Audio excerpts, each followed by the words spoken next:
6 constructeurs automobiles ferment définitivement leurs portes d'ici 2027. Fisker vient de couper ses serveurs, transformant instantanément des SUV à 57 000 € en épaves inutilisables. Les propriétaires découvrent que leurs véhicules électriques dépendent entièrement d'une connexion Internet pour fonctionner, sans mise à jour logicielle, plus aucune garantie, aucune pièce détachée disponible. Cette obsolescence programmée par dépendance technologique révèle comment l'industrie électrique organise consciemment la mort prématurée de ses produits. Les véhicules orphelins se multiplient, annonçant la fin de la propriété automobile durable. L'industrie automobile traverse sa pire crise depuis l'après-guerre. Tandis que les constructeurs historiques luttent pour leur survie face aux normes européennes draconiennes et à la transition électrique forcée, 6 marques automobiles sont déjà condamnées à disparaître avant 2027. Mais que se passe-t-il vraiment derrière cette hécatombe industrielle qui transforme des véhicules neufs en ferraille high-tech du jour au lendemain ?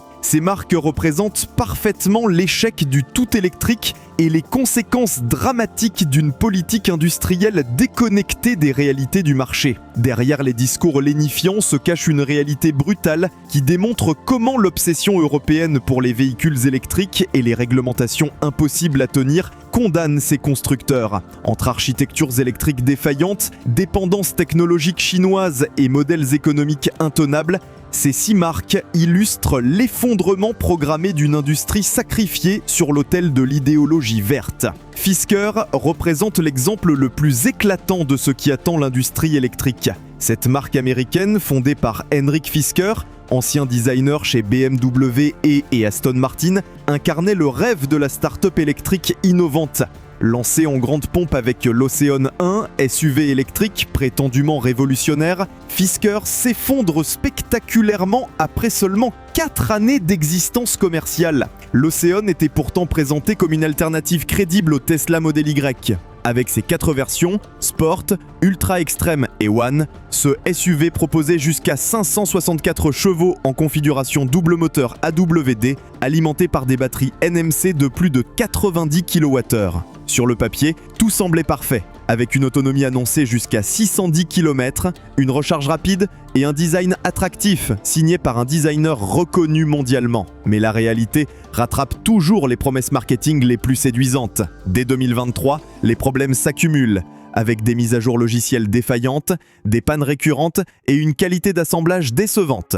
Les propriétaires découvrent que leur véhicule dépend entièrement de serveurs distants pour fonctionner correctement. Imaginez découvrir du jour au lendemain que votre SUV à 57 000 € ne peut même plus démarrer parce qu'un serveur informatique a été débranché. Le 17 juin 2024, l'effondrement est foudroyant et révèle l'ampleur du désastre financier. En quelques mois seulement, les Ocean 9 sont bradés sur les marchés d'occasion britanniques entre 10 000 et 15 000 livres sterling, alors qu'ils étaient vendus entre 37 000 et 57 000 livres neufs.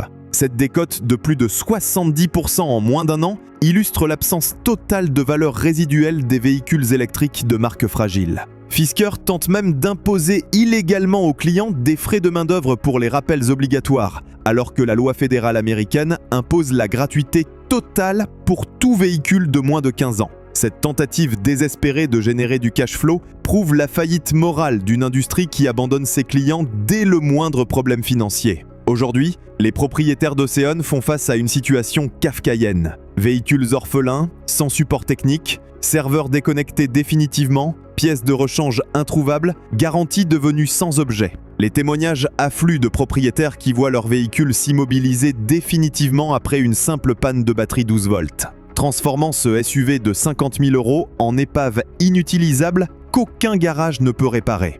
National Electric Vehicle Sweden représente l'un des échecs les plus magistraux de l'industrie automobile européenne moderne. Créé en 2012 sur les cendres de Saab Automobile, NEVS devait ressusciter la marque suédoise emblématique grâce à l'électrification. 12 ans plus tard, cette promesse vire au cauchemar industriel, qui illustre l'impasse technologique et financière dans laquelle s'enfoncent les constructeurs européens. NEVS n'a jamais réussi à produire massivement un seul véhicule viable, malgré les annonces répétées. Les prototypes de 9-3 électriques restent des chimères de laboratoire, exposés dans des salons, mais jamais commercialisés. L'entreprise survit artificiellement grâce aux perfusions financières d'Evergrande, le géant immobilier chinois, lui-même au bord de la faillite, avec plus de 300 milliards de dollars de dettes.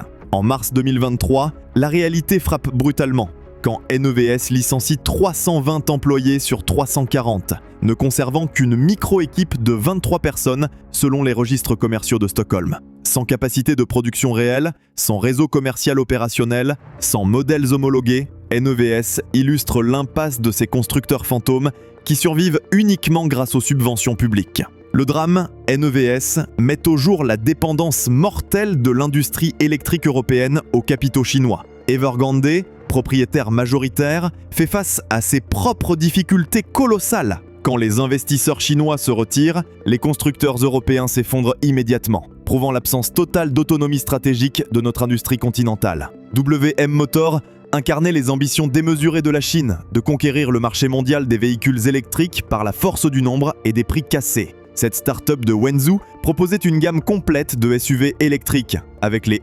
EX5, E5W6, équipés de motorisation allant jusqu'à 160 kW et des batteries NCM dernière génération développées en partenariat avec CATL. Mais même en Chine, le marché des véhicules électriques connaît une consolidation impitoyable qui élimine les acteurs les plus fragiles. En octobre 2023, WM Motor dépose le bilan à Shanghai, victime de la surproduction massive et de la guerre des prix que se livrent les constructeurs chinois. Beideli Auto NIO écrase littéralement la concurrence par des volumes de production pharaoniques. Cette faillite démontre une vérité dérangeante pour les partisans du tout électrique en Europe.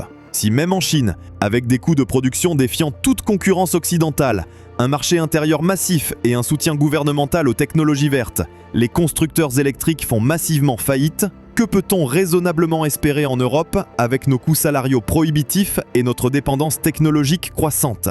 Les quelques WM Motor importés en Europe se retrouvent dans une situation dramatique. Aucun réseau officiel pour l'entretien, aucune garantie constructeur validée, aucune disponibilité de pièces détachées. Les propriétaires découvrent que leurs véhicules sont devenus des objets décoratifs, impossibles à réparer et invendables sur le marché de l'occasion. Volta Trucks prétendait révolutionner le transport urbain professionnel avec son Volta Zero, un camion électrique de 16 à 18 tonnes doté d'une cabine centrale futuriste. Équipé de batteries de 150 à 225 kWh et d'une autonomie urbaine théorique de 150 à 200 km, ce véhicule semblait réunir tous les ingrédients pour séduire les entreprises de logistique soucieuses de réduire leur empreinte carbone. Mais la réalité économique rattrape les promesses écologiques. En octobre 2023, Volta Trucks entre en administration judiciaire après avoir littéralement brûlé plus de 300 millions d'euros d'investissement sans jamais atteindre une production série viable. Les quelques prototypes livrés mettent au jour des défauts rédhibitoires. L'autonomie réelle s'avère insuffisante, les temps de recharge restent incompatibles avec l'exploitation commerciale intensive. Comment justifier économiquement un camion qui nécessite plusieurs heures de recharge pour 150 km d'autonomie quand son équivalent diesel fait 1000 km avec 5 minutes de plein ? L'équation économique ne fonctionne pas sans subventions publiques massives qui faussent artificiellement la concurrence. L'échec de Volta Trucks illustre l'inadéquation fondamentale des véhicules électriques lourds aux contraintes du transport professionnel. Un camion diesel de 18 tonnes fait le plein en 5 minutes et dispose d'une autonomie opérationnelle de 1000 km. Le Volta Zero nécessitait plusieurs heures de recharge pour parcourir 150 km. Cette équation technique et économique ne peut pas fonctionner dans le monde réel du transport routier. En mai 2025, après une tentative de sauvetage avortée, Volta Trucks replonge en procédure d'insolvabilité définitive. Les flottes professionnelles qui avaient misé sur cette technologie se retrouvent avec des véhicules impossibles à maintenir en conditions opérationnelles. Pièces spécifiques introuvables, documentation technique confidentielle, logiciels propriétaires verrouillés. Ssangyong, rebaptisé récemment KG Mobility, représente la tragédie des constructeurs moyens, condamnés par les nouvelles réglementations européennes. Ce constructeur sud-coréen, spécialisé dans les SUV et pick-up robustes, traverse une crise existentielle qui symbolise l'impossibilité pour les marques de taille intermédiaire de survivre aux nouvelles réglementations européennes. Les modèles électriques annoncés comme le Taurus EVX restent largement théoriques. Sans écosystème industriel électrique consolidé, sans réseau de recharge développé, sans volume suffisant pour amortir les investissements, Ssangyong ne peut rivaliser avec les géants établis, Tesla, Volkswagen ou les spécialistes chinois BYD et NIO. En France, les volumes de vente Ssangyong s'effondrent dramatiquement depuis 2020. passant de plusieurs milliers d'unités annuelles à quelques centaines d'exemplaires. Le réseau commercial clairsemé, la valeur de revente qui s'effondre et l'incertitude sur l'avenir de la marque découragent les acheteurs potentiels. La disparition programmée de Datsun, officialisée en avril 2022, symbolise l'élimination méthodique de l'automobile populaire par les réglementations européennes. Cette marque low-cost de Nissan proposait des véhicules d'entrée de gamme abordables, comme les Geo et Geo+, avec moteur 1,2 litre 3 cylindres, développés spécifiquement pour les marchés émergents. Ces véhicules répondaient à un besoin social réel. Offrir une mobilité motorisée accessible aux classes moyennes des pays émergents et aux jeunes conducteurs européens. Basé sur la plateforme CMF-A éprouvée, il bénéficiait de la fiabilité technique Nissan, tout en conservant un prix compatible avec des budgets familiaux modestes. Mais les nouvelles normes européennes rendent impossible la commercialisation de véhicules simples et abordables. L'obligation d'intégrer des systèmes ADAS coûteux, des structures de caisse sophistiquées et les objectifs CO2 draconiens condamne tout véhicule d'entrée de gamme traditionnel qui ne peut supporter ces surcoûts technologiques. L'arrêt définitif de Datsun met au jour la philosophie profonde de la politique automobile européenne. Éliminer l'accès à la motorisation individuelle pour les ménages aux revenus modestes en rendant impossible la production de véhicules neufs sous 15 000 €. Bruxelles organise consciemment la fin de la démocratisation automobile conquise au XXe siècle. Cette élimination du low-cost automobile s'inscrit dans une logique malthusienne assumée, réduire la mobilité individuelle des classes populaires pour forcer le recours au transport collectif urbain. Les technocrates de Bruxelles préfèrent voir les classes populaires dépendantes des transports publics plutôt que propriétaires de véhicules abordables qui leur garantiraient une liberté de mouvement. Jamais nous n'avions assisté à un phénomène aussi pervers que l'obsolescence programmée par dépendance logicielle massive. Contrairement aux véhicules thermiques traditionnels, qui peuvent fonctionner pendant des décennies avec un entretien mécanique basique, les véhicules électriques modernes dépendent entièrement de serveurs distants et de mises à jour logicielles permanentes.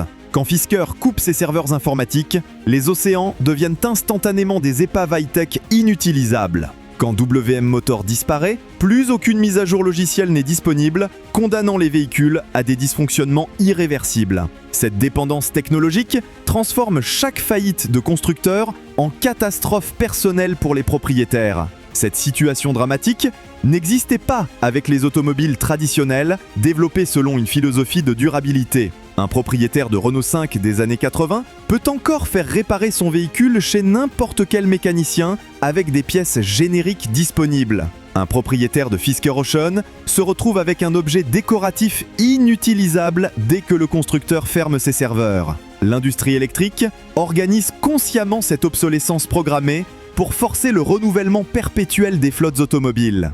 Cette stratégie génère des profits à court terme, mais représente un désastre écologique et social. Quand les constructeurs font faillite, ce sont les consommateurs qui paient le prix de cette stratégie irresponsable. Cette dépendance logicielle met au jour la fragilité du modèle économique électrique. Maintenir les serveurs sécurisés, développer des mises à jour logicielles, assurer la compatibilité technologique représente des coûts permanents que seuls les constructeurs disposant de volumes énormes peuvent supporter durablement. L'effondrement simultané de ces 6 marques démontre l'inadéquation entre les promesses de la révolution électrique et les contraintes économiques de la réalité industrielle. Malgré des milliards d'euros de subventions publiques, des réglementations protectionnistes et un marketing intensif, ces constructeurs n'ont jamais créé des modèles économiques viables sans perfusion financière permanente. La bulle spéculative, gonflée autour des véhicules électriques, éclate dans une débâcle financière sans précédent. Les investisseurs découvrent que construire des automobiles de qualité reste un métier d'une complexité extrême qui ne s'improvise pas avec quelques ingénieurs informatiques et des batteries chinoises. La maturité technologique et la robustesse commerciale ne se décrètent pas par des levées de fonds spectaculaires. Ces faillites mettent au jour l'hypocrisie du discours écologique dominant. Produire des véhicules électriques complexes qui deviennent inutilisables au bout de quelques années représente un gaspillage de ressources naturelles bien plus important que maintenir en circulation des véhicules thermiques fiables pendant plusieurs décennies. La fin programmée de ces 6 marques préfigure une consolidation brutale qui éliminera tous les acteurs intermédiaires. Seuls survivront les géants multinationaux disposant des moyens financiers colossaux nécessaires pour supporter les coûts de la transition électrique forcée et les quelques acteurs spécialisés capables de maintenir des niches rentables. Cette concentration industrielle se fera au détriment de la diversité automobile et de l'innovation réelle qui naît de la concurrence. Au lieu de la multiplication créatrice promise, nous assistons à une standardisation appauvrissante, où quelques plateformes chinoises dominent un marché uniformisé par les réglementations bureaucratiques européennes.